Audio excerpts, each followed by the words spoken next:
Breakout trading से पैसा कैसे कमाएं, कैंडलस्टिक्स चार्ट से स्टॉक मार्केट को एनालाइज करें। प्रीफेस। अपने 10 वर्षों के ट्रेडिंग एक्सपीरियंस में मैंने कई इंडिकेटर यूज किए, कई ट्रेडिंग सिस्टम्स सीखे, लेकिन ब्रेकआउट ट्रेडिंग मेरे फेवरेट ट्रेडिंग सिस्टम्स में से एक है। अपनी इस पसंद को समझाने के लिए मैं कोई फैंसी बात नहीं कहना चाहता। इस सिस्टम के लिए मेरी फॉन्डनेस के 3 कारण हैं। पहला, मैंने इस सिस्टम को डेवलप किया है अपने तरीके से इंफॉर्मेशन इकट्ठा करके। दूसरा, इसे समझना आसान है और एग्जीक्यूट करना आसान है। आपको लाइव मार्केट के दौरान सिर्फ 5 मिनट की जरूरत है। तीसरा, ये रिजल्ट्स दिखाता है। आजकल मैं इस सिस्टम को कम यूज करता हूँ क्योंकि अब मैं इंट्राडे ट्रेडिंग करने लगा हूँ। इसके अलावा मैं घूमने का शौकीन और ब्लॉगर हूँ और मैं अक्सर बहुत सारी एडवेंचरस चीजें करता हूँ, इसलिए मैं मार्केट आवर्स के बाद ट्रेडिंग करना पसंद नहीं करता हूँ। हालांकि मैं इस तकनीक को कई लोगों को सिखा रहा हूँ जिन्हें मेरी एडवाइस से फायदा हुआ है। यदि आप एक वर्किंग प्रोफेशनल हैं या एक बिजनेस पर्सन हैं जो अपने ट्रेड को 2 दिन से 2 सप्ताह तक होल्ड कर सकता है, तो ये किताब आपके लिए फायदेमंद होगी। बाकी सभी के लिए ये सिर्फ थोड़ी इंफॉर्मेशन का सोर्स है। मैंने केवल उन कॉन्सेप्ट्स को एक्सप्लेन किया है जो ब्रेकआउट ट्रेडिंग सिस्टम के लिए जरूरी हैं। आइए शुरू करते हैं। ब्रेकआउट ट्रेडिंग एक बहुत ही अंडररेटेड टेक्निक है। ट्रेडिंग में कैसे जेन्युइन ब्रेकआउट और फॉल्स ब्रेकआउट के बीच अंतर करें, ये सवाल मेरे दिमाग में बहुत सालों से चल रहा है।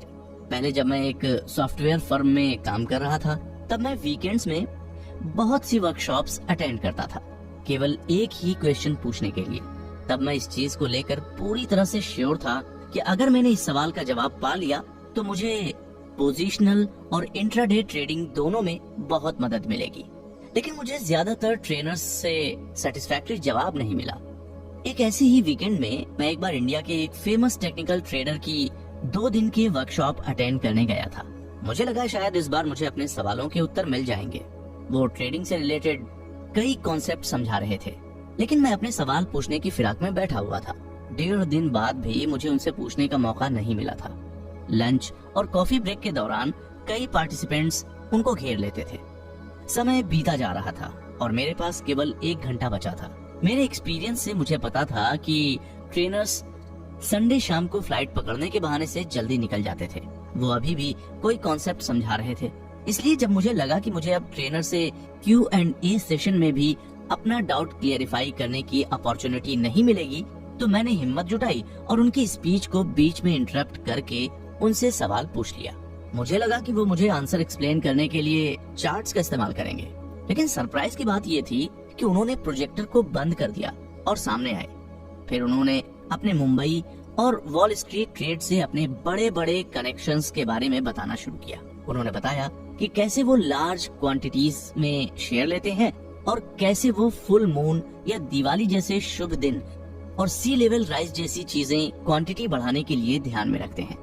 फाइनली उन्होंने कंक्लूड किया कि किसी भी स्क्रिप्ट से ज्यादा ब्रेकआउट डेज किसी ऐसे अच्छे दिन से एसोसिएटेड होती हैं या एक अच्छा दिन किसी पर्टिकुलर स्क्रिप्ट से एसोसिएटेड होता है।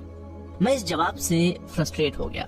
मैं खुद से गुस्सा था कि मैंने अपनी जिंदगी के 2 दिन बर्बाद कर दिए थे और मैंने तय किया कि मैं आगे चलकर ट्रेडिंग की कोई भी वर्कशॉप अटेंड नहीं करूंगा। ऐसी स्टेट ऑफ माइंड के साथ मैं कर्नाटका के वेस्टर्न घाट्स में से एक रिमोट प्लेस पर चला गया। उस जगह एक पुराना टेम्पल था और वहाँ जाकर मुझे बहुत पॉजिटिव वाइब्स मिल रही थी। दूसरे दिन सुबह मैं जल्दी उठ गया और वॉक पर निकल गया था। उस हाइक के बाद मैं टेम्पल में गया और कुछ समय के लिए मेडिटेट किया।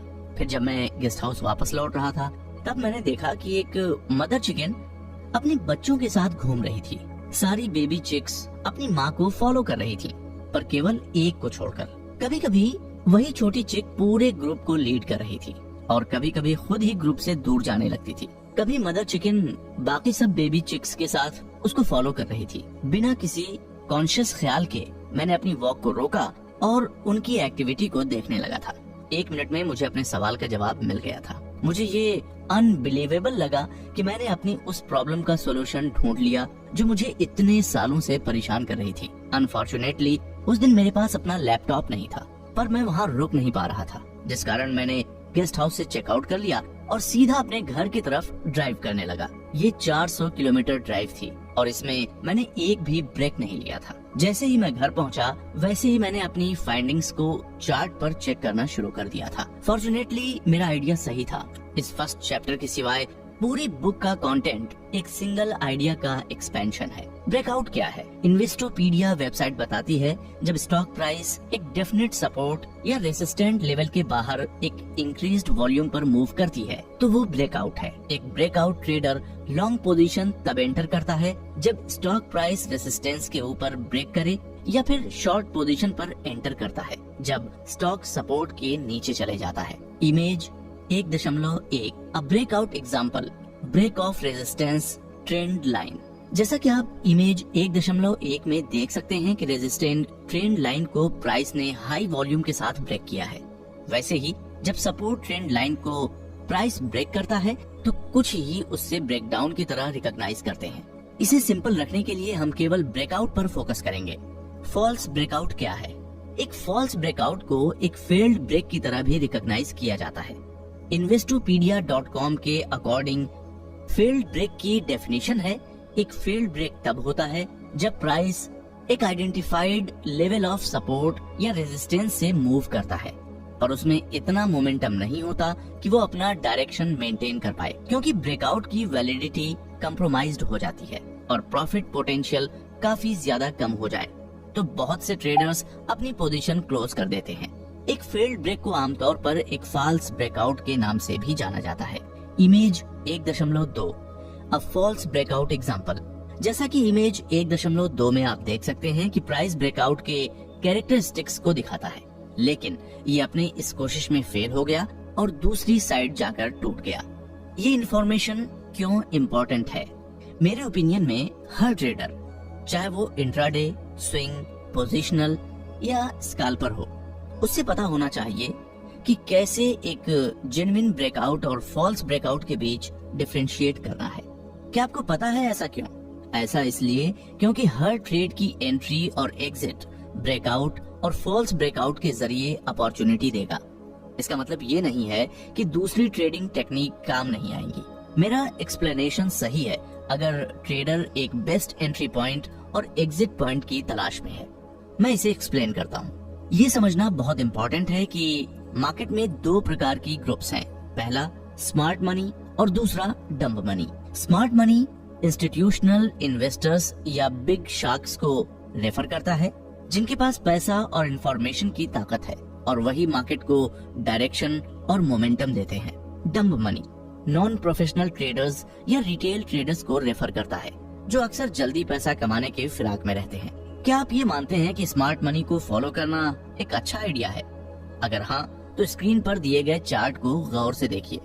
Image 1.3 action plan of smart money daily chart. आप इस इमेज में देखेंगे कि स्मार्ट मनी ने सिग्निफिकेंट वॉल्यूम में खरीद कर फॉल होने से 3 बार बचाया, जिसके अलावा प्राइस 8 ट्रेडिंग डेज में ब्रेकआउट से पहले कंसोलिडेट हो गया। इससे 2 चीजें इंडिकेट होती हैं। पहला, स्मार्ट मनी इस प्राइस लेवल पर बेचने को तैयार नहीं है। दूसरी की डम मनी सेलिंग से एग्जॉस्ट हो चुका है। अगर आप अपनी स्क्रीन पर दिखाई जा रही इमेज 1.4 को देखेंगे तो इसमें साफ दिखता है कि स्मार्ट मनी के पास एक क्लियर एक्शन प्लान था। Image 1.4 action plan of smart money daily chart result. तो ये हमेशा बेहतर होता है कि एंट्री तभी करें जब हमें स्मार्ट मनी से कंफर्मेशन मिल जाए। आप उनके साथ ट्रेड तब तक नहीं कर सकते जब तक आप उनमें से एक न हो। इसके अलावा एग्जिट प्लान करना भी बहुत सिग्निफिकेंट होता है। क्या आप अनुमान लगा पाए कि स्मार्ट मनी कब एग्जिट कर रहा है? एक ट्रेडिंग सिस्टम को ऐसे एंट्री और एग्जिट पॉइंट्स को अकोमोडेट करना चाहिए, क्योंकि किसी भी ट्रेड का फेट अपनी रेपुटेशन, एक्सपीरियंस और क्वालिफिकेशन पर डिपेंड नहीं करता। वो केवल एंट्री और एग्जिट पॉइंट ही तय कर सकते हैं। ये ब्रेकआउट ट्रेडिंग 3 क्रिटिकल कंपोनेंट से बनी है। 1, सही से प्रॉपर ट्रेंड लाइंस ड्रॉ करना। 2, रियल ब्रेकआउट। 3, trade execution. मैं इन कॉन्सेप्ट्स को डिटेल में आने वाले चैप्टर्स में अलग से समझाऊंगा। ट्रेंड लाइन बनाने से पहले, किसी भी चार्ट पर ट्रेंड लाइन बनाने से पहले ये जरूर देखें कि वो कोई ऑपरेटर स्टॉक न हो। और साथ ही प्राइस एक्शन स्मूथ हो। दोनों ही केस में उन्हें अवॉइड करना बेहतर है क्योंकि अपना स्टॉप लॉस हिट करने की हाई प्रोबेबिलिटी है। कुछ एग्जांपल्स आगे दिए हैं। इमेज 2.1 प्राइस एक्शन स्मूथ नहीं है। एग्जांपल 1, अगर आप इमेज 2.1 देखें तो इसमें काफी सेलिंग विक्स और बाइंग विक्स हैं, जो कि इस टाइप की ट्रेडिंग के लिए ठीक नहीं है। ये आपके बाय ऑर्डर या स्टॉप लॉस ऑर्डर को ट्रिगर कर सकता है और अपोजिट दिशा में जा सकता है। ऐसे स्क्रिप्टों को अवॉइड करना ही बेहतर है। इमेज 2.2 प्राइस एक्शन स्मूथ नहीं है। एग्जाम्पल 2, इमेज 2.2 में एक और एग्जाम्पल है। इसमें कई सारे गैप सिनेरियोज हैं जो इस प्रकार की ट्रेडिंग के लिए सुटेबल नहीं है। ऐसी स्क्रिप्टों को अवॉइड करना ही बेहतर है। इमेज 2.3 प्राइस एक्शन स्मूथ नहीं है। एग्जाम्पल 3, इमेज 2.3 में बहुत गैप्स देखने को मिलेंगे और ट्रेडिंग के कई दिनों पर कोई एक्टिविटी नहीं देखने को मिलेगी। ये साफ दिखाता है कि कुछ ऑपरेटर्स इस स्टॉक को कंट्रोल कर रहे हैं। ऐसी स्क्रिप्टों को अवॉइड करना ही बेहतर है। मैं इस बुक को ऐसे यूजलेस चार्ट से नहीं भरना चाहता। मैं उम्मीद करता हूँ कि ये बात क्लियर है। अगर आप किसी चार्ट को देखकर कंफ्यूज हो जाते हैं तो आप बाकी स्क्रिप्टों की तरफ बढ़ सकते हैं क्योंकि उस पर्टिकुलर स्क्रिप्ट में ही ट्रेड करने का कोई रूल नहीं है। ट्रेंड लाइन क्या होता है? ट्रेंड लाइन वो सीधी लाइन होती है जिसे एक चार्ट पर 2 या 2 से ज्यादा प्राइस पीक्स को कनेक्ट करके बनाया जाता है। ये स्क्रिप्ट की ट्रेंड, सपोर्ट पॉइंट्स और रेजिस्टेंस पॉइंट्स को दिखाती है और ट्रेडिंग के अच्छे अपॉर्चुनिटीज को ढूंढने में मदद करती है। एक ट्रेंड लाइन शब्दों से ज्यादा बोल सकती है। ट्रेंड लाइन बनाने के लिए नीचे कुछ यूजफुल रेफरेंसेस दिए हैं। 1, प्राइस पीक्स। 2, ट्रेंड लाइन की स्लोप। 3, प्राइस ट्रेंड लाइन के मुताबिक होनी चाहिए। इस सिस्टम के लिए हमें 6 महीने से 1 साल वाले चार्ट्स देखने चाहिए क्योंकि हमारा मैक्सिमम होल्डिंग पीरियड सिर्फ 2 हफ्तों का है। हमें ये जानने की जरूरत नहीं है कि 1 साल के पहले क्या हुआ था क्योंकि हमारा होल्डिंग पीरियड कम है।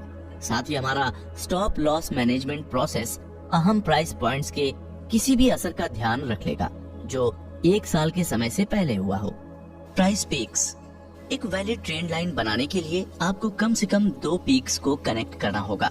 इमेज 2.4 सपोर्ट ट्रेंड लाइन का एग्जाम्पल। ऊपर बना चार्ट एक ट्रेंड लाइन का एग्जाम्पल है जिसमें 3 पीक्स कनेक्टेड हैं। इसे सपोर्ट ट्रेंड लाइन भी कहा जा सकता है।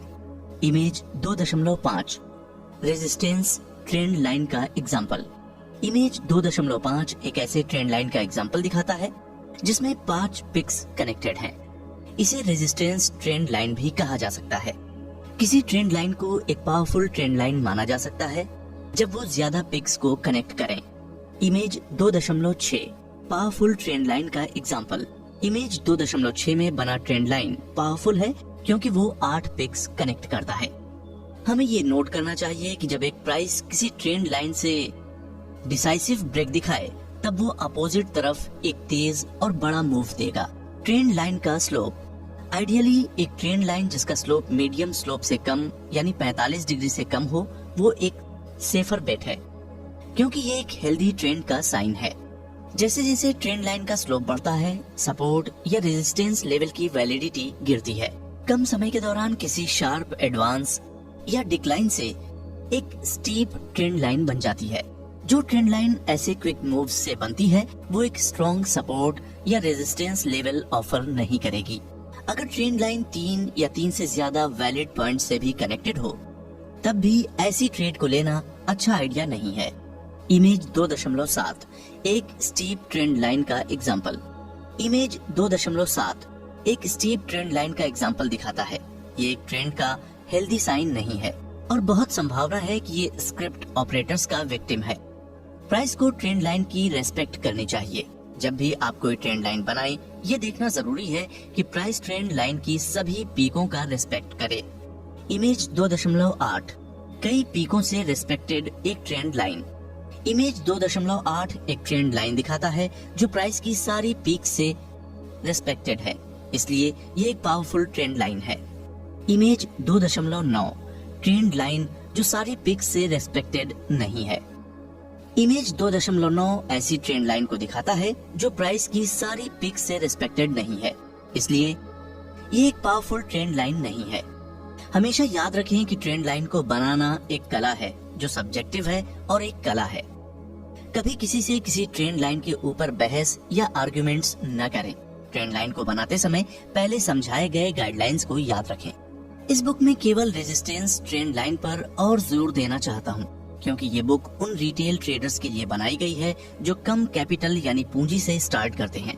कम कैपिटल की वजह से वो केवल इक्विटीज में अपने ब्रेकआउट ट्रेड्स को लेना अफोर्ड कर सकते हैं, क्योंकि फ्यूचर्स में ट्रेडिंग करने के लिए मनी मैनेजमेंट रूल्स, जो मैं बाद में समझाऊंगा, के अनुसार अच्छा खासा कैपिटल लगता है। वो शॉर्ट ट्रेडर्स के लिए ऑप्ट नहीं कर सकेंगे। मैं कुछ चार्ट्स आगे दिखाऊंगा, सिर्फ ये इंडिकेट करने के लिए कि मैं अभी तक दिए गए रूल्स के मुताबिक कैसे ट्रेंड लाइंस बनाना पसंद करता हूँ। इमेज 2.10 ब्रेकआउट का एग्जाम्पल 1, इमेज 2.11 ब्रेकआउट का एग्जाम्पल 2, इमेज 2.12 ब्रेकआउट का एग्जाम्पल 3, इमेज 2.13 ब्रेकआउट का एग्जाम्पल 4, इमेज 2.14 ब्रेकआउट का एग्जाम्पल 5। अब तक आपको कुछ क्लैरिटी मिली होगी कि किस प्रकार की स्क्रिप्ट आप ढूंढ रहे हैं और सॉलिड ट्रेंड लाइंस कैसे बनाते हैं। समरी, ट्रेंड लाइन बनाने के लिए हम सिर्फ डेली चार्ट्स देखते हैं जिनका समय 6 महीने से 1 साल तक हो। हम उन चार्ट्स को कंसीडर नहीं करते जिनका स्मूथ प्राइस एक्शन ना हो। जब एक ट्रेंड लाइन ज्यादा पीक्स को कनेक्ट करती है, वो एक डोमिनेंट ट्रेंड लाइन बन जाती है और ऐसी ट्रेंड लाइन का ब्रेक बड़े मूव्स देता है। ट्रेंड लाइन का स्लोप 45 डिग्री से कम होना चाहिए। प्राइस को ट्रेंड लाइन का रिस्पेक्ट सारी पीक पॉइंट्स पर करना चाहिए। ट्रेंड लाइन को बनाना एक कला है जो कि सब्जेक्टिव है, इसलिए इस पर किसी से डिबेट करने की जरूरत नहीं है। 60 सेकंड में जेन्युइन ब्रेकआउट को कैसे डिसाइड करें। एक ट्रेडिशनल ब्रेकआउट ट्रेडिंग तकनीक है कि जब भी प्राइस वॉल्यूम्स के साथ रेजिस्टेंस ट्रेंड लाइन को ब्रेक करें या फिर जब मौजूदा कैंडल ट्रेंड लाइन के ऊपर क्लोज करें, तब लॉन्ग ट्रेड में एंटर करना। ये आइडिया थ्योरी में अच्छा दिखता है, लेकिन प्रैक्टिकली अच्छे रिजल्ट्स लाना मुश्किल है। अब हम कुछ चार्ट्स देखेंगे। इमेज 3.1 ब्रेकआउट या फॉल्स ब्रेकआउट एग्जांपल 1। अगर आप इमेज 3.1 को देखें, प्राइस रेजिस्टेंस ट्रेंड लाइन के ऊपर क्लोज हुई है। क्या आपको लगता है कि ये एक जेन्युइन ब्रेकआउट है? ये ना भूलें कि हम ब्रेकआउट कैंडल की बड़ी सेलिंग विक, बड़ी ऊपरी शैडो को इग्नोर कर रहे हैं। ये दिखाता है कि सेलिंग अभी के प्राइस लेवल पर स्ट्रॉन्ग है, शायद स्मार्ट मनी से। जब तक प्राइस सेलिंग को नकारता नहीं है, वो ऊपर नहीं जा सकता और सेलिंग को न्यूट्रलाइज करने के लिए इसे कुछ समय की जरूरत है। इसलिए फॉल्स ब्रेकआउट की संभावना काफी ज्यादा रहती है। इमेज 3.2 में आप रिजल्ट देख सकते हैं। इमेज 3.2 ब्रेकआउट या false breakout example 1 result. Image 3.3 breakout या फॉल्स ब्रेकआउट एग्जांपल 2 रिजल्ट। एक बार फिर से इमेज 3.3 में प्राइस ट्रेंड लाइन के ऊपर क्लोज हो रहा है, लेकिन सेलर्स की तरफ से उल्टा रिस्पांस है, जिस वजह से एक बड़ा विक बना है। ये दिखाता है कि फॉल्स ब्रेकआउट की संभावना काफी ज्यादा है और हम ये रिजल्ट इमेज 3.4 में देख सकते हैं। इमेज 3.4 ब्रेकआउट या false breakout example 2 result. Image 3.5 breakout या false breakout example 3 result. Image 3.5 में एक और एग्जांपल है जहां प्राइस ट्रेंड लाइन के ऊपर क्लोज हो रहा है, लेकिन सेलर से उल्टा रिस्पांस है, जिस वजह से एक बड़ा विक बना है। यह दिखाता है कि फॉल्स ब्रेकआउट की संभावना काफी ज्यादा है और हम ये रिजल्ट इमेज 3.6 में देख सकते हैं। इमेज 3.6 ब्रेकआउट या फॉल्स ब्रेकआउट एग्जांपल 3 रिजल्ट। फिर रियल ब्रेकआउट को अलग क्या करता है? प्लीज एक पेन और पेपर का टुकड़ा निकाल लें। जो आप आगे सीखने जा रहे हैं वो बहुत इम्पोर्टेंट है और उसे हमेशा याद रखने की जरूरत है। आगे बताई गई 4 चीजें किसी रियल ब्रेकआउट को फेक ब्रेकआउट से अलग करने के लिए जरूरी है। 1. एक बड़ा ब्रेकआउट कैंडल। 2. Quick time. 3. दूसरी पार्टी के रिस्पॉन्स का अभाव। 4. अच्छा वॉल्यूम। अभी कोई कंक्लूजन न निकालें। इस चैप्टर और अगले चैप्टर को पूरा सुनें, जो कि एग्जीक्यूशन के पहलुओं को खुले दिमाग से कवर करते हैं और फिर अपना कंक्लूजन बनाएं। एक बड़ा ब्रेकआउट कैंडल। जैसा कि नाम से पता चलता है, ब्रेकआउट एक बड़े कैंडल के साथ होना चाहिए, क्योंकि अहम प्राइस लेवल्स पर स्मार्ट मनी का इन्वॉल्वमेंट हमारे केस में रेजिस्टेंस ट्रेंड लाइन पर या उसके पास हमेशा बड़े मूव में ही रिजल्ट करेगा। इमेज 3.7 एक बड़ा ब्रेकआउट कैंडल एग्जांपल 1, इमेज 3.8 एक बड़ा ब्रेकआउट कैंडल एग्जांपल 2। उस पर्टिकुलर स्क्रिप्ट के एवरेज कैंडल साइज की तुलना में इमेज 3.7 और 3.8 में ब्रेकआउट एक बड़े कैंडल के साथ हुआ है। क्विक टाइम, मैंने ये पैरामीटर फेक वालों को बाहर फिल्टर करने के लिए इंक्लूड करा है। अक्सर ट्रेडर्स कुछ ऐसे स्क्रिप्टों को कंसीडर करते हैं जिनमें प्राइस छोटे कैंडल्स के साथ रेजिस्टेंस ट्रेंड लाइन के बाहर मूव कर जाता है। ऐसा अक्सर तब होता है जब वो एक इनवैलिड या कम पावरफुल ट्रेंड लाइन बना देते हैं। इस सिस्टम में हम हमेशा डेली चार्ट को देखते हैं, इसलिए ब्रेकआउट एक ही दिन में होना चाहिए। हम उन स्क्रिप्टों को कंसीडर नहीं करते जो रेजिस्टेंस ट्रेंड लाइन को ब्रेक करने के बाद कैंडल्स की छोटी रेंज दिखाते हैं। इसका ये मतलब नहीं है कि ऐसी स्क्रिप्ट बड़ा मूव नहीं करेगी, लेकिन वो इस सिस्टम के स्कोप से बाहर है। याद रखें, कोई भी सभी बड़े मूव्स को नहीं पकड़ पाएगा। आपके पास एक क्लियर डेफिनेशन वाला सिस्टम होना चाहिए और ऐसे सिस्टम का इस्तेमाल करते हुए आप कम इमोशंस के साथ ट्रेंड्स ले पाएंगे। आगे कुछ इमेजेस हैं जो इस क्राइटेरिया में फिट नहीं होते हैं। इमेज 3.9 क्विक टाइम कॉन्सेप्ट का failure example 1, image 3.10 quick time concept का फेलियर एग्जांपल 2, इमेज 3.9 और 3.10 ऐसे एग्जांपल दिखाते हैं जिनमें प्राइस ने रेजिस्टेंस ट्रेंड लाइन के ऊपर ब्रेक करने के बाद छोटे कैंडल्स डिस्प्ले करे हैं। ऐसी स्क्रिप्टों को हमें अवॉइड करना चाहिए। अपोजिट पार्टी के रिस्पांस का अभाव, ये खास quality traditional breakout trading concept से स्टैंड आउट करती है। जब हम रेजिस्टेंस ट्रेंड लाइन के ब्रेकआउट को ढूंढते हैं, अगर वो एक जेन्युइन ब्रेकआउट होता है तो सेलर्स गायब होने चाहिए या स्मार्ट मनी किसी भी सेलिंग को अब्सॉर्ब करने के लिए उत्सुक होना चाहिए। इसका ये मतलब है कि हमें ब्रेकआउट कैंडल पर बड़ी सेलिंग विक देखना नहीं पसंद है, क्योंकि ये सीरियस सेलिंग की मौजूदगी को दिखाता है।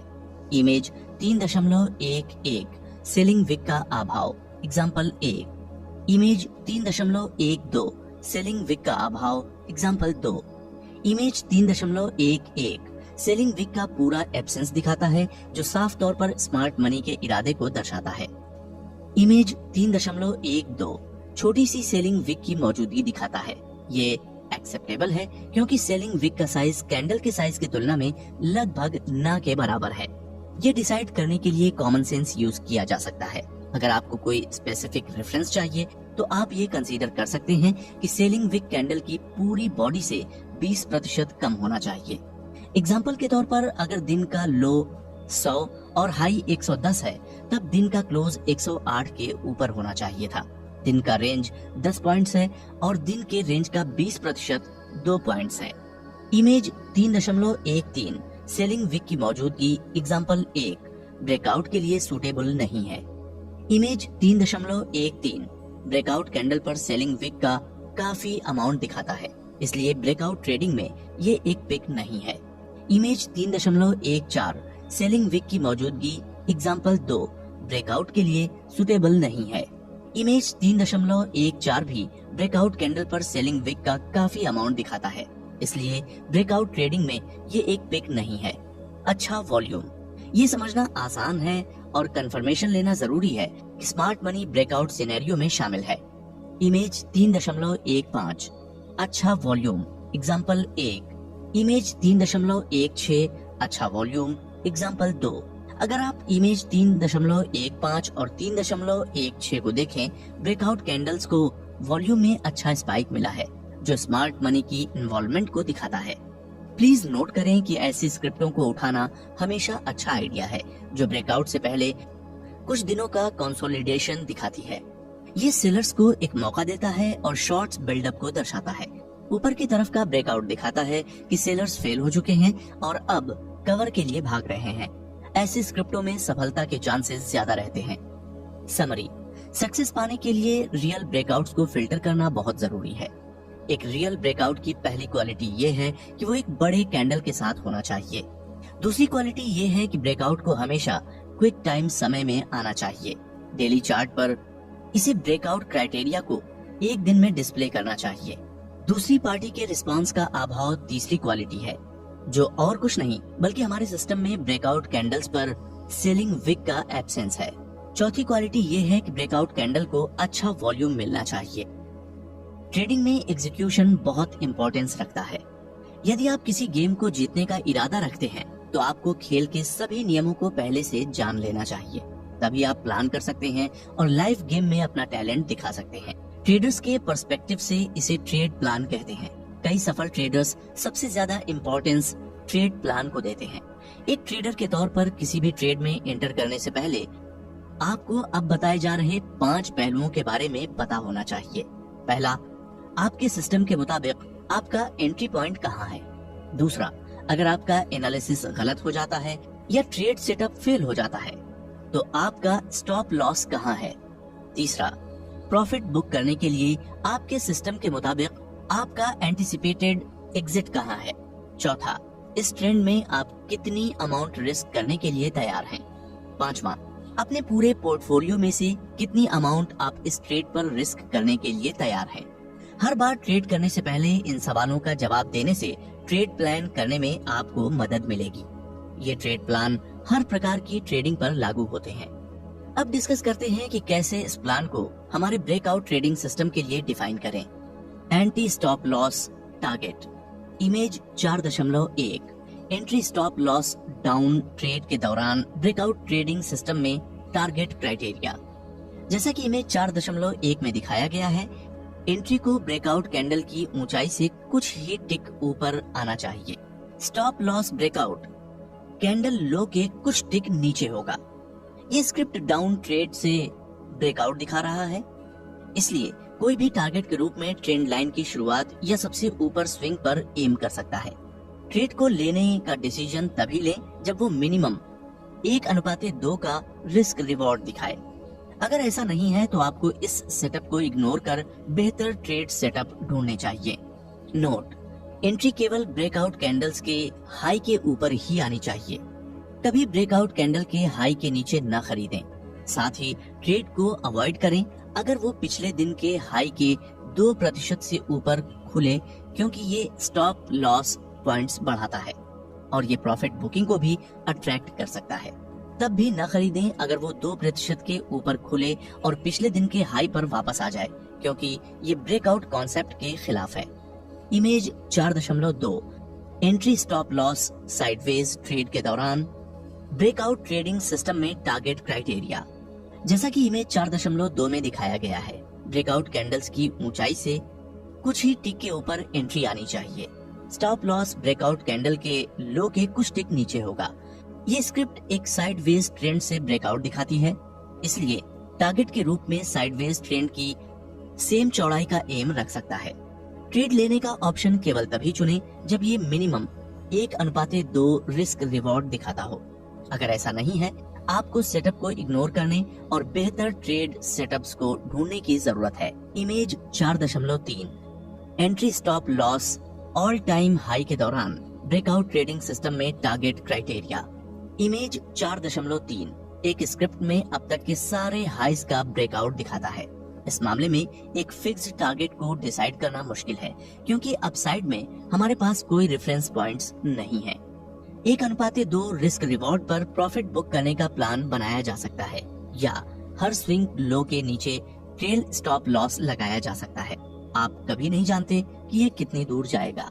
इसके अलावा 1:2 रिस्क रिवॉर्ड पर भी पार्शियल एग्जिट प्लान किया जा सकता है और बची हुई पोजीशन ट्रेल एसएल कॉन्सेप्ट से मैनेज किया जा सकता है। ट्रेल एसएल के बारे में अनकही कहानी। ये इस ट्रेडिंग सिस्टम का सबसे अहम पहलू है। ये कॉन्सेप्ट ज्यादातर ट्रेडिंग सिस्टम्स में गायब है। इस सेक्शन को कई बार सुने जब तक ये आपके सबकॉन्शियस माइंड में न चला जाए। इमेज 4.4 ब्रेकआउट ट्रेड का एग्जाम्पल 1। अगर आप इमेज 4.4 को देखें, हमारे पास एक क्लियर ब्रेकआउट ट्रेड है। ब्रेकआउट कैंडल बड़ा है, क्विक टाइम, सेलिंग विक का एब्सेंस, अच्छा वॉल्यूम, ये हमारी सभी चेकलिस्ट को सेटिस्फाई करता है। इसलिए हम कल ब्रेकआउट कैंडल की ऊंचाई से ऊपर एक बाय ऑर्डर प्लेस कर देंगे। यदि ट्रिगर किया जाता है तो स्टॉप लॉस ब्रेकआउट कैंडल के लो से नीचे होगा। इमेज 4.5 ब्रेकआउट एग्जाम्पल 1 के बाद छोटे कैंडल के केस में ट्रेल SL। अगले दिन इसने हमारे बाय ऑर्डर को ट्रिगर किया क्योंकि प्राइस ब्रेकआउट कैंडल के हाई के ऊपर ट्रेड करा। हालांकि ये अपसाइड पर एक बड़ा मूव देने में फेल कर गया। याद रखें, ब्रेकआउट के लिए हमारा क्राइटेरिया ये है कि सेलिंग के अभाव में प्राइस को क्विक टाइम में एक बड़ा मूव देना चाहिए। ब्रेकआउट के बाद ब्रेकआउट रूल अगले 2 से 3 ट्रेडिंग सेशंस पर लागू होता है, क्योंकि स्मार्ट मनी या तो सेलिंग से एक्ट करेगा या ज्यादा बाय करने से या कुछ न करने से। अगर वो बाय करते हैं प्राइस ऊपर जाएगा, अगर वो रिएक्ट नहीं करते प्राइस ऊपर जाएगा या फिर वहीं रहेगा, लेकिन सेलिंग नहीं आएगी। अगर वो सेल करते हैं प्राइस सेलिंग या फॉल दिखाएगा। लेकिन इस केस में हम ब्रेकआउट के अगले दिन एक क्लियर सेलिंग देख सकते हैं, इसलिए ओरिजिनल स्टॉप लॉस को बनाए रखने का कोई मतलब नहीं है। जैसा कि इमेज 4.5 में दिखाया गया है, करंट दिन के कैंडल के लो के नीचे ट्रेल करना बेहतर है।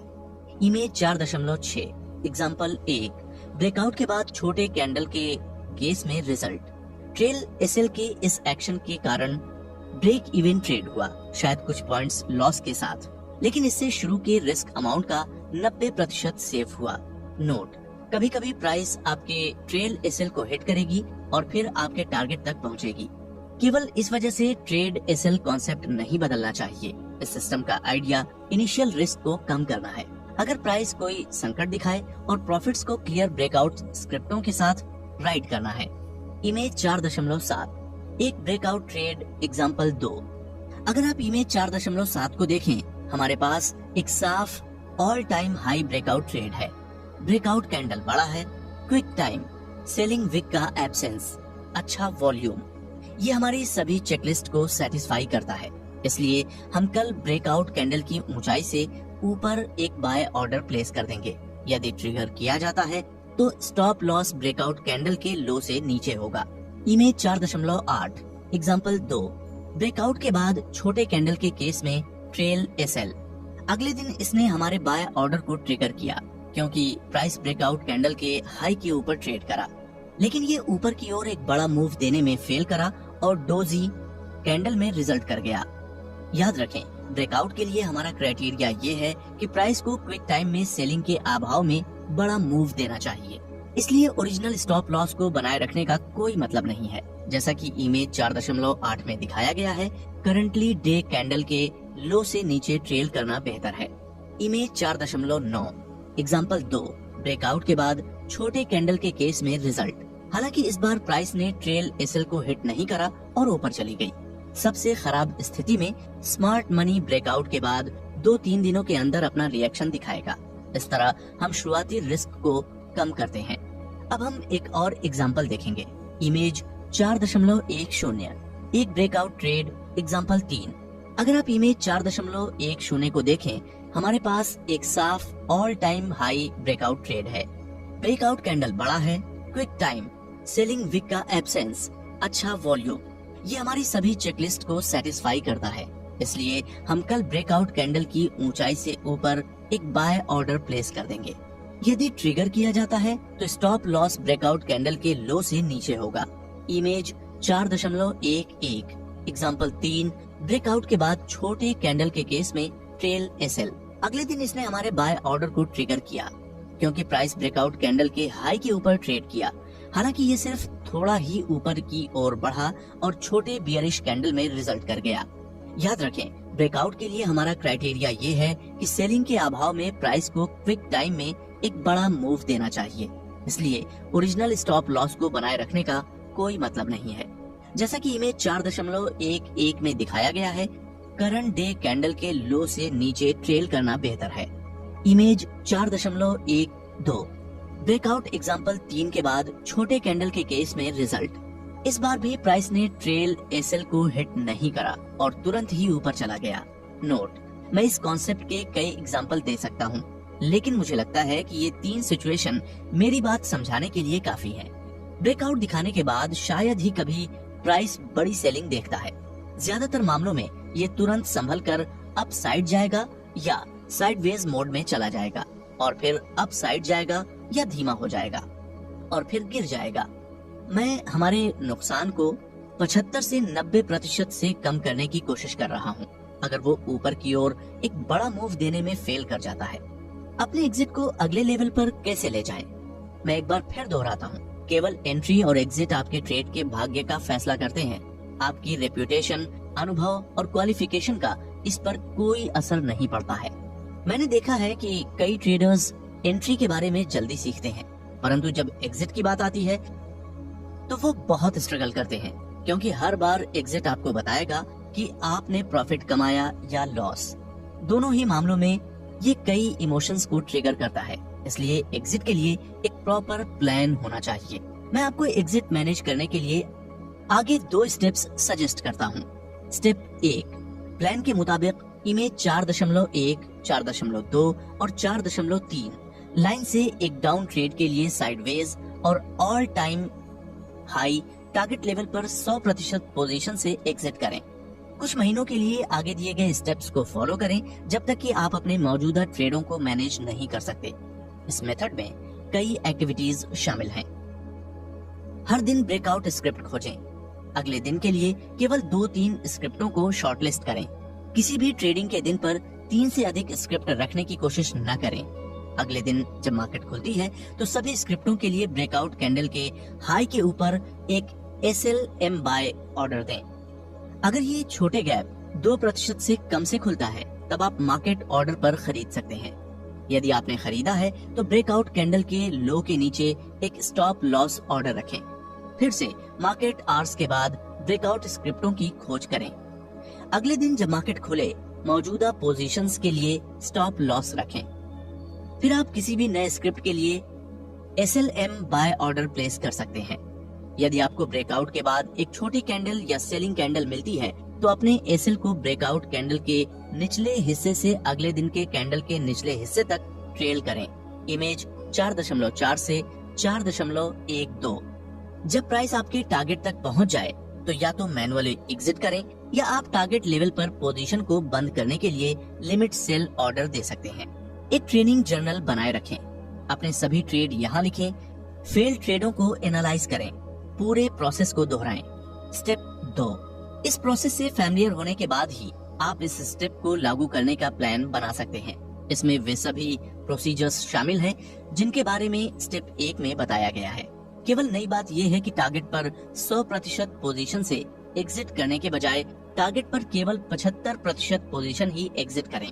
बचे हुए 25% को टारगेट डे कैंडल के नीचे या किसी भी स्विंग लो के नीचे ट्रेल स्टॉप लॉस के साथ आगे ले जाएं।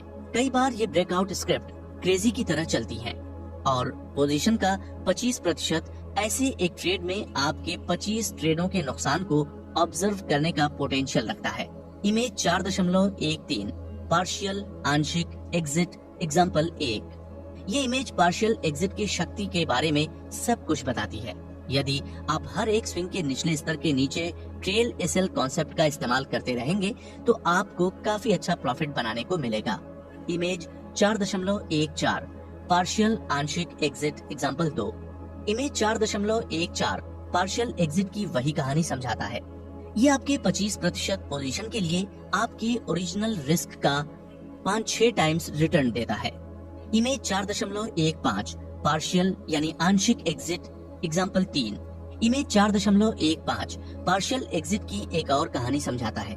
ये आपके 25% पोजीशन के लिए आपकी ओरिजिनल रिस्क का 8 से 10 टाइम्स रिटर्न देता है। मुझे आशा है कि इन एग्जाम्पल्स को देखने के बाद आप पार्शियल एग्जिट की पावर को समझ गए होंगे। कैसे मैंने ट्रेडिंग में पैसा कमाना बंद किया। मैं अब आप सभी के लिए एक शॉकिंग खबर का खुलासा करने जा रहा हूँ। अब तक आपने जो कुछ भी सीखा है वो सफल ट्रेडिंग का केवल 10% है। क्या आप ये सुनकर चौंक गए हैं? खैर, ये एक पक्की बात है, क्योंकि कोई भी एक ट्रेडिंग सिस्टम बना सकता है जिसमें सही एफिशिएंसी और अच्छा रिस्क रिवॉर्ड हो। बल्कि यदि आप इसे गूगल करते हैं तो आपको बहुत सारे ट्रेडिंग सिस्टम मिलते हैं। हालांकि रिस्क मैनेजमेंट या मनी मैनेजमेंट सफल ट्रेडिंग की पहली रिक्वायरमेंट है। ये 2 अहम प्रश्न उठाता है। पहला, प्रति ट्रेड कितना डिप्लॉय या रिस्क करें। दूसरा, टोटल कैपिटल का कितना % किसी भी समय ट्रेडों में लगाया जाना चाहिए। प्रति ट्रेड कितना डिप्लॉय या रिस्क करें। मैं इसके लिए एक सरल तकनीक सजेस्ट करता हूँ। एक ट्रेड के लिए रिस्क की परवाह किए बिना अपने कैपिटल यानी पूंजी का केवल 10% उपयोग करें। एग्जाम्पल के लिए, यदि आपके पास अपने कैपिटल के रूप में 1 लाख रुपए हैं और यदि आप एक स्क्रिप्ट ABC को चुनते हैं तो मान लें कि आपका एंट्री प्राइस 100 रुपए है, तो आपके कैपिटल का 10% 10,000 रुपए है, तो आप 10,000 बटा 100 बराबर 100 शेयर खरीद सकते हैं। इस अप्रोच को यूज करते हुए प्रति ट्रेड आपका पूरा कैपिटल प्रतिशत रिस्क 0.5% से 2% के बीच रहेगा। ये डिपेंड करता है कि आपका स्टॉप लॉस कितना गहरा है, जो ठीक है। कुछ लोग प्रति ट्रेड आपके कैपिटल का केवल 1 से 2% रिस्क करने का सुझाव देते हैं और वे कैपिटल पर ऊपरी सीमा नहीं लगाते हैं। ये कुछ कंफ्यूजन लगता है और आप अधिक ट्रेडों का ऑप्शन नहीं चुन पाएंगे। एक एग्जांपल से समझाता हूँ। मान लें कि आपका कैपिटल 1 लाख रुपए है। आप प्रति ट्रेड अपने कैपिटल का 2% रिस्क लेने का प्लान बना रहे हैं, जो कि 2,000 रुपए प्रति ट्रेड हुआ। आपने एक स्क्रिप्ट XYZ 1,000 पर एंट्री और 990 पर SL शॉर्ट लिस्ट की थी, तो खरीदने के शेयरों की टोटल नंबर बराबर 2,000 रुपए बटा 10 बराबर 200 शेयर। 200 शेयर खरीदने के लिए आवश्यक कैपिटल 200 गुना 1,000 रुपए बराबर 2 लाख रुपए। लेकिन आपके पास 2 लाख रुपए कैपिटल अपने अकाउंट में नहीं है क्या? तो आसान तरीका ये है कि अपने कैपिटल का केवल 10% एक ट्रेड पर लगाया जाए। कुल कैपिटल का कितना प्रतिशत किसी भी समय ट्रेडों में लगाया जाना चाहिए, ये $1 मिलियन का सवाल है। मुझे लगता है कि कोई भी इस प्रश्न का उत्तर 100% एक्यूरेसी या किसी फार्मूला के तहत नहीं दे सकता है। ये कहना आसान है, आप ट्रेड में कैपिटल का 100% लगा दें, केवल 50% साइडवेज ट्रेड में और डाउन ट्रेड में कैश रोक कर बैठें। हालांकि इसे लागू करना एक असली प्रैक्टिकल समस्या है। मेरे पास नए ट्रेडर्स के लिए एक सिंपल सुझाव है। जब तक आप मार्केट के सभी ट्रेंड जैसे up trend, sideways, down trend और रैंडम का अनुभव नहीं कर लेते, तब तक ट्रेडों पर अपने कैपिटल के 50% से ज्यादा न लगाएं। दूसरे शब्दों में, आपको मार्केट की किसी भी स्थिति में 5 से अधिक ट्रेड नहीं करने चाहिए। विनिंग ट्रेड्स पर पोजीशन के बचे 25% को छोड़कर, क्योंकि आपने पहले ही इन ट्रेडों के साथ 75% पोजीशन के लिए प्रॉफिट कमाया है। एक बार जब आप इस स्टेज को पार कर लेते हैं, तो अपने आप ही आपको बाजार की कंडीशंस के हिसाब से लगाए हुए कैपिटल को बढ़ाने या घटाने की नॉलेज मिल जाएगी। क्यों स्मार्ट लोग भी मार्केट कंडीशंस के झांसे में आ जाते हैं। जब मैं सॉफ्टवेयर सेक्टर में काम कर रहा था, तब मेरा एक साथी था, उसका नाम सूरज है। प्राइवेसी की वजह से नाम बदल दिया है और उसने जो कुछ भी किया उसमें वो तेज था, वो स्मार्ट था और काफी अच्छे आइडियाज लेकर आता था। और इनफैक्ट उसने ही मुझे 1 दशक पहले शेयर बाजार के बारे में बताया था। वो एक अचीवर था, चाहे वो करियर हो या ऑफिस के बाहर खुद के काम। जब उसने ट्रेडिंग में छलांग लगाई तो उसके पास प्रॉपर रिस्क मैनेजमेंट का एक मजबूत सिस्टम था। इसके बावजूद भी ट्रेडिंग में फेल्ड रहा। मैं कुछ साल यही सोचता रहा कि वो ट्रेडिंग में क्यों असफल रहा, साथ ही इस बात को एक्सेप्ट करते हुए कि उसके फेलियर ने उन दिनों मेरे मन में डर पैदा कर दिया था। शायद जब सूरज जैसा इंटेलिजेंट इंसान ट्रेडिंग में फेल हो सकता है, तो मुझे लगा कि मैं ये खेल कभी नहीं जीत सकता। हालांकि कई सालों के एनालिसिस के बाद मुझे उसके फेलियर के रीजंस का एहसास हुआ, जिसे मैं इस सेशन में अवेयरनेस की तरह प्रेजेंट करूंगा। इमेज 4.16 मार्केट के 4 स्टेज। जैसा कि इमेज 4.16 में दिखाया गया है, मार्केट के 4 स्टेज हैं। हर ट्रेडिंग सिस्टम लेआउट के इन 4 स्टेज में अलग रिजल्ट होते हैं। एक ट्रेडर को किसी विशेष ट्रेडिंग सिस्टम के साथ इन सभी मार्केट कंडीशंस का सामना करना होता है। जैसा कि अभी बताया गया, एक अच्छा ट्रेडिंग सिस्टम मार्केट की 2-3 स्टेजेस में बेहतर आउटकम दे सकता है। इसलिए अगर कोई ट्रेडर ऐसा अच्छा ट्रेडिंग सिस्टम इस्तेमाल कर भी ले, उसे ये पता होना चाहिए कि जब मार्केट स्टेज सिस्टम के फेवर में ना हो, तब सिस्टम को कैसे हैंडल करना है। उसे सीखना चाहिए कि बाजार के ऐसे स्टेज में ट्रेंडों से कैसे बचें या रिस्क को कैसे कम करें। इसके बिना ट्रेडर पूरी तरह से ट्रेडिंग नहीं सीख पाएगा। एग्जाम्पल के लिए, यदि आपके पास एक ट्रेडिंग सिस्टम है, तो ये अप ट्रेंड और डाउन ट्रेंड के साथ अच्छी तरह से काम करता है। ये और ट्रेड्स नहीं देता है और साइडवेज ट्रेंड और अलग अलग मार्केट कंडीशंस में रिजल्ट कर जाता है। सूरज ने भी ऐसी ही गलती की थी। उसने बहुत सारी स्टडीज और बैक टेस्टिंग के साथ पहले एक ट्रेडिंग सिस्टम को चुना। ये कुछ समय के लिए ठीक काम किया। जब बाजार की कंडीशंस बदली, तो ये और ट्रेड नहीं जनरेट कर रहा था। उसी ट्रेडिंग सिस्टम को ही यूज करते रहने की बजाय सूरज ने एक और ट्रेडिंग सिस्टम को ढूंढा। इसने कुछ समय तक काम किया और बाद में वही कहानी जारी रही। आखिर में उसने हार मान ली। अब बताओ, क्या आप वही गलती करना चाहते हैं? आशा करता हूँ ऐसा नहीं है। फिर मैं पहले से कह रहा हूँ कि ब्रेकआउट सिस्टम के साथ सफलता का स्वाद चखने के लिए आपको बाजार के बताए 4 स्टेजेस के साथ प्रोसेस से लगे रहने की जरूरत है। बाजार के चारों स्टेजेस का सामना करने के लिए आपको कितना समय चाहिए? मेरा जवाब है मुझे नहीं पता, क्योंकि बाजार मेरे कंट्रोल में नहीं है। इसने कभी 1 साल के अंदर ही इन सभी अलग अलग कंडीशंस को दिखाया है और कभी कभी 3-4 साल लग जाते हैं। इसलिए हम इस ब्रेकआउट ट्रेडिंग सिस्टम से कुछ सक्सेस पाने के लिए लगभग 2 सालों का टारगेट रख सकते हैं। लेकिन मैं ब्रेकआउट सिस्टम की कुछ फीचर्स दे सकता हूँ, केवल लॉन्ग ट्रेडों को ध्यान में रखते हुए। अब ट्रेंड में आपको हर दिन बहुत सारी स्क्रिप्ट मिलती है और आपको अच्छे रिजल्ट्स मिलेंगे। साइडवेज ट्रेंड में आपको ट्रेडों का ठीक ठाक नंबर मिलता है और आपको अच्छे रिजल्ट्स भी मिलेंगे। डाउन ट्रेड में आपको ज्यादा नंबर में ट्रेड नहीं मिलते हैं। इसके अलावा अधिक संख्या में ट्रेड ब्रेक इवन पर ट्रेड से बाहर हो जाते हैं। ब्रेकआउट के बाद एक छोटे या सेलिंग कैंडल के मामले में मेरी ट्रेल एसएल प्लान को याद करें। रैंडम मार्केट स्थितियों में रिजल्ट के गारंटी नहीं होती। कुछ दिनों पर आपको कोई ट्रेड नहीं मिलता है। कभी कभी प्राइस उसी दिन आपके टारगेट तक पहुंच जाता है। कुछ मामलों में आप स्टॉप लॉस लेते हैं। हमें अपने रूल्स के बारे में रिजिड होना चाहिए और बाजार से हमारी उम्मीदों के बारे में फ्लेक्सिबल होना चाहिए। लेकिन समस्या ये है कि हम अपनी उम्मीदों के प्रति रिजिड हैं, लेकिन अपने नियमों के प्रति फ्लेक्सिबल है। कृपया इसे ध्यान में रखें। समरी, अपने सभी ट्रेडों को ट्रैक करने और ट्रेडिंग में सक्सेस पाने के लिए ट्रेड प्लान का होना जरूरी है। इस सिस्टम में एंट्री को ब्रेकआउट कैंडल के हाई के ऊपर से आना चाहिए।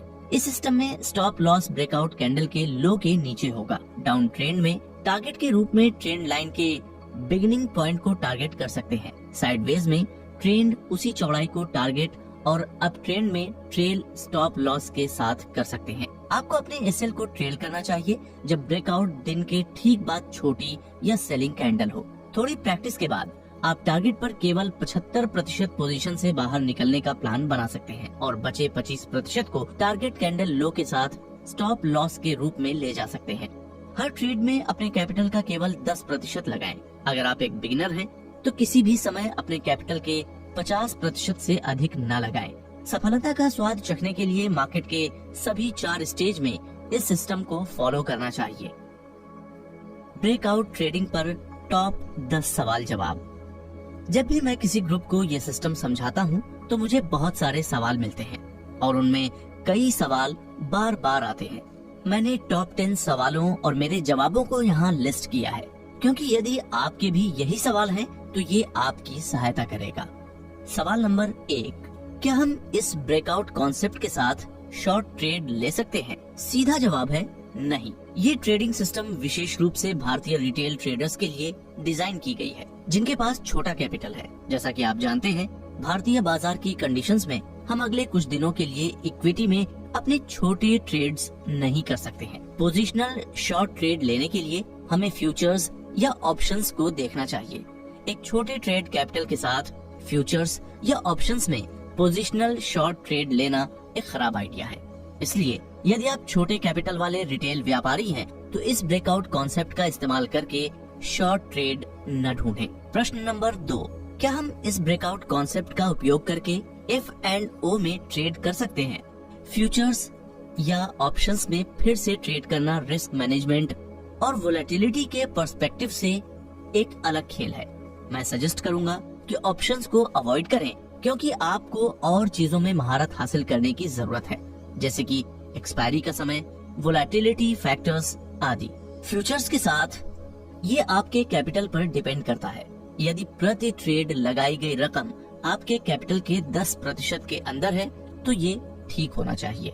हालांकि आपको 2 चुनौतियों का सामना करना पड़ेगा। एक, गैप डाउन सिनेरियो में हर ट्रेड में रिस्क प्रतिशत काफी अलग हो सकता है। दूसरे शब्दों में, एक बड़ा गैप डाउन ओपन होने की स्थिति में आपको ज्यादा नुकसान हो सकता है। 2, आप शायद टारगेट पर पार्शियल एग्जिट न कर पाए, क्योंकि आप शायद सिर्फ एक लॉट खरीदें। फिर से इसलिए यदि आप छोटे कैपिटल वाले रिटेल व्यापारी हैं, तो इस ब्रेकआउट कॉन्सेप्ट का इस्तेमाल करके फ्यूचर्स और ऑप्शंस में ट्रेड न ढूंढें। प्रश्न नंबर 3, क्या हम ब्रेकआउट कैंडल हाई के पहले खरीद सकते हैं? एनालिसिस एक पहलू है और मार्केट से कंफर्मेशन बिल्कुल दूसरा पहलू है। हमें अपना ट्रेड शुरू करने के लिए हमेशा मार्केट से कंफर्मेशन की तलाश करनी चाहिए। इस सिस्टम के साथ स्मार्ट मनी इंटेंशन का कंफर्मेशन तभी होगा जब प्राइस ब्रेकआउट कैंडल हाई को तोड़ देगा। इसलिए प्राइस के ब्रेकआउट कैंडल हाई को तोड़ने से पहले ट्रेड शुरू करना अच्छा आइडिया नहीं है। प्रश्न नंबर 4, क्या हम इस कॉन्सेप्ट के लिए और कैपिटल लगा सकते हैं? मान लीजिए आपके पास एक दोस्त है जिसे मारुति स्विफ्ट गाड़ी चलानी नहीं आती है। अब आपने एक नई ऑडी Q3 गाड़ी खरीद ली। आपका दोस्त इस बात पर जोर डालता है कि ये गाड़ी वो चलाएगा। क्या आप उसे गाड़ी की चाबी देते हैं? मुझे यकीन है आप उसे गाड़ी की चाबी दिखाएंगे तक नहीं। इसी तरह भले ही आपके पास बहुत कैपिटल हो, इस कॉन्सेप्ट को छोटे कैपिटल के लिए लागू करना शुरू करें। एक बार जब आप इस सिस्टम के साथ मार्केट के सभी 4 स्टेजेस को पार कर लेते हैं और जब आप कॉन्फिडेंट हो जाते हैं, तभी आप ज्यादा पैसा लगा सकते हैं। प्रश्न नंबर 5, इस ब्रेकआउट कॉन्सेप्ट का इस्तेमाल करते हुए क्या हम 5 से ज्यादा ट्रेड्स ले सकते हैं? यदि आप एक बिगिनर हैं, तो किसी भी समय अपने कैपिटल के 50% से ज्यादा न लगाएं। दूसरे शब्दों में, आप किसी भी समय केवल 5 ट्रेड कर सकते हैं। एक बार जब आप इस सिस्टम के साथ बाजार के सभी 4 स्टेज को पार कर लेते हैं, तो आप अपने आप ही मार्केट कंडीशंस के आधार पर और कैपिटल लगाना सीख जाएंगे। प्रश्न नंबर 6, क्या मैं प्रति ट्रेड कैपिटल के 10% से ज्यादा लगा सकता हूँ? खेल में बने रहना हमेशा सब कुछ खोने और खेल से बाहर निकल जाने से ज्यादा बड़ा होता है। इसलिए किसी भी ट्रेड पर अपने कैपिटल के 10% से अधिक पैसा लगाना एक अच्छा आइडिया नहीं है। प्रश्न नंबर 7, इस ब्रेकआउट कॉन्सेप्ट के लिए ट्रेल एसएल कैसे करें? एग्जीक्यूशन के नजरिए से ये एक बहुत अच्छा सवाल है। आप बताए जा रहे स्टेप्स को फॉलो कर सकते हैं। एक बार जब आपका ब्रेकआउट कैंडल के ऊपर बाय ऑर्डर ट्रिगर हो, तो तुरंत ब्रेकआउट कैंडल के नीचे एक एसएल रखें। 2, ब्रेकआउट कैंडल के ठीक अगले दिन अगर आपको छोटा कैंडल मिले, तो उस दिन के लो के नीचे एसएल ट्रेल करें। 3, मान लीजिए कि आपको ऊपर की तरफ एक और बड़ा कैंडल मिले, तो आप उस कैंडल के लो के नीचे भी अपना एसएल ट्रेल कर सकते हैं। इन दोनों ही केस में 2 और 3 ये एक ब्रेक इवन ट्रेड होगा ज्यादातर केस में, और आपको नुकसान की चिंता नहीं करनी चाहिए, जैसा इमेज 5.2 में दिखाया है। 4, 2-3 दिनों के बाद अगर आपको सिग्निफिकेंट सेलिंग जैसे कि बेरिश एंगल्फिंग या बड़ा सेलिंग पिन बार दिखता है, तब आप एसएल को कैंडल के लो के नीचे से ट्रेल कर सकते हैं, जैसा इमेज 5.2 में दिखाया गया है। 6, बाकी सारे केस में आप अगले स्विंग लो के नीचे से एसएल को ट्रेल कर सकते हैं। ये नोट करें कि शायद ही आपको अगला स्विंग लो मिलता है, क्योंकि इस ट्रेडिंग कॉन्सेप्ट का आइडिया एक तेज बड़े मूव को पाना है। 7, जब प्राइस आपके टारगेट के पास पहुंच जाए, आप मार्केट ऑर्डर या मिडिल ऑर्डर का इस्तेमाल करते हुए एग्जिट कर सकते हैं। इमेज 5.1 बड़े कैंडल के केस में trail SL, image 5.2 selling candle के केस में ट्रेल एसएल। प्रश्न नंबर 8, क्या इस सिस्टम के लिए स्क्रिप्टों को स्कैन करने का कोई तरीका है? अनफॉर्चुनेटली नहीं। ट्रेंड लाइन को बनाना इस सिस्टम का कोर है, और अनफॉर्चुनेटली हम ट्रेंड लाइंस के लिए एक एल्गोरिदम नहीं बना सकते। अगर आप एक एल्गोरिदम एक्सपर्ट हैं और आपको लगता है कि ऐसा संभव है, तो indrazith.s@gmail.com पर एक ईमेल भेजें और हम इस पर आगे चर्चा कर सकते हैं। प्रश्न नंबर 9, रोज कहाँ स्क्रिप्ट चेक करें? कई वेबसाइट मुफ्त एंड ऑफ डे डेटा देती हैं। ये रही एक list: tradingview.com, charting.com, investing.com, iCharts.in। मैं tradingview.com का इस्तेमाल करना पसंद करता हूँ, क्योंकि ये साइट यूजर फ्रेंडली है। इस बुक में यूज किए गए सभी चार्ट्स और ग्राफ्स ट्रेडिंग व्यू से ली गई हैं। प्रश्न नंबर 10, क्या मैं इस कॉन्सेप्ट के साथ इंट्राडे ट्रेडिंग की कोशिश कर सकता हूँ? एक बार में 2 नावों की सवारी करना हमेशा मुश्किल होता है। मेरा सुझाव है कि एक कॉन्सेप्ट को आजमाएं। यदि आप इस सिस्टम के साथ अच्छा प्रोग्रेस भी दिखाते हैं, तो भी यदि आप इंट्राडे ट्रेडिंग में नुकसान पाते हैं तो आप अपना फोकस और दिमाग की शांति खो सकते हैं। आखिर में चॉइस आपकी है। बोनस चैप्टर, कोई भी एक्स्ट्रा कभी काफी नहीं हो सकता। एक्शन आइटम्स, यदि आप इस कॉन्सेप्ट को अच्छी तरह से सीखने में इंटरेस्टेड हैं तो मैं आपकी और मदद कर सकता हूँ। मार्केट हमेशा डायनेमिक रहता है और इसलिए हमें किसी भी कॉन्सेप्ट को समझने के लिए कम से कम 100 चार्ट देखने की जरूरत है। अपनी समझ को अगले लेवल तक ले जाने के लिए आप ये 2 असाइनमेंट कर सकते हैं। एक, 100 चार्ट पर चैप्टर 2 में बताए अनुसार ट्रेंड लाइन बनाएं। इन सभी 100 चार्टों को एक वर्ड डॉक्यूमेंट में कॉपी करें और मुझे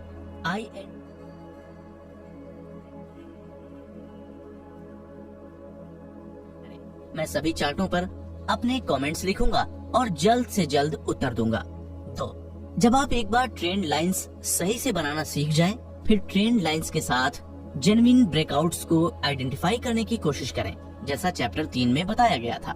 आप पिछले डेटा का लाइव मार्केट से पता लगाने की कोशिश कर सकते हैं। एक बार हो जाने के बाद इन सभी 100 चार्टों को एक वर्ड डॉक्यूमेंट में कॉपी करें और मुझे एक ईमेल भेजें।